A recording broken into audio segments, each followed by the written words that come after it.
beginning. A few minutes later, I crossed my eyes and tried to concentrate on the words scratching their way out of the old jukebox in the corner. Clowns to the left of me, jokers to the right, here I am, stuck in the middle. Steeler's Wheel was belting out my theme song right here in the Lone Star Bakery. At least I thought that was the name of the place. The sign outside only read Bakery, and the menus read Main Street Cafe, but Lone Star was written 6 feet high on the back wall. The place looked like the product of crossbreeding eateries. A bakery counter and cake-lined window, diner booths along 2 walls, cracked red vinyl stools near the back that had faded and peeled into what looked like an art project. If I was starting over, Bailey was as close to virgin soil as I'd ever find to plant myself, but the bakery didn't much resemble the promised land. Though the counters were clean and tiny bells chimed whenever someone opened the door, the decor was definitely neglect. Maybe this place had evolved from one name to another, as most people in the South tend to do. When born, I was called by both birth certificate names. Look at dear little Patricia Ann. Then, somewhere around 4, after going through a few not-so-sweet baby names like Stinky and Messy, it shortened. By the time I was in school, my name had morphed into abbreviations like PA, or Pat, or Patty. In college, I settled on what felt right, Pepper Malone. The handle fit and looked great as a byline. The music played on with no one listening except me. I took the only empty stool available. After ordering, I read through the same newspaper that had been on the counter yesterday and the day before, the Bailey Bugle, a weekly of surprising quality in a place where hard news never happened. My food arrived as I made it to the want ads.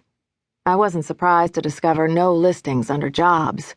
Why bother? In a town this size, everyone knew who was out of work and who needed help. I glanced around while I finished off my chili pie, the only meal within my budget.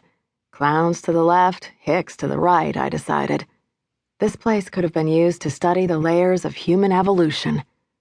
One man in the corner was eating his meatloaf with a spoon. Another looked so dirty he must be dusting the area around him with dirt as fine as powdered sugar. A kid of about 13 was catapulting sugar packets toward a table of high school girls.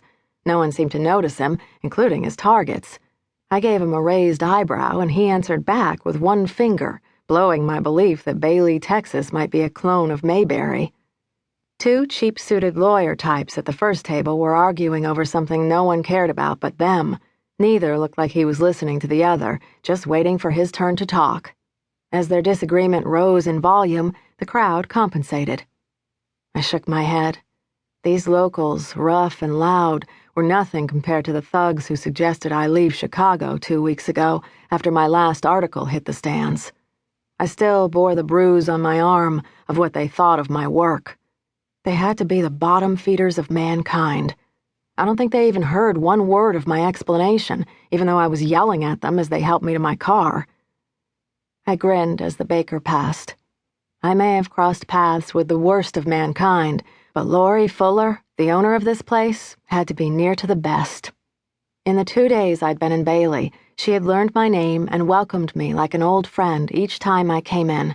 She looked to be in her late 30s, overweight by fashion standards, and was blessed with honest brown eyes. She worked her way toward the long corner where I sat, between a guy who looked at me as if he thought he'd seen me on a wanted poster and a middle-aged woman with shopping bags cluttered around her feet, making her look like a nesting chicken. The shopper hadn't noticed me at all. I had a feeling the man missed little in his surroundings. Sweet Lori Fuller refilled iced tea glasses as she moved between crowded tables. If I'd been blind, I would have smelled her coming, all warm yeast breads and ginger. With her short, curly hair, white apron, and round face, she could have been the model for the baker in a children's picture book. "Morning," I said with a quick nod and doing my best to fit in with the crowd. She glanced at the old schoolhouse clock over the door.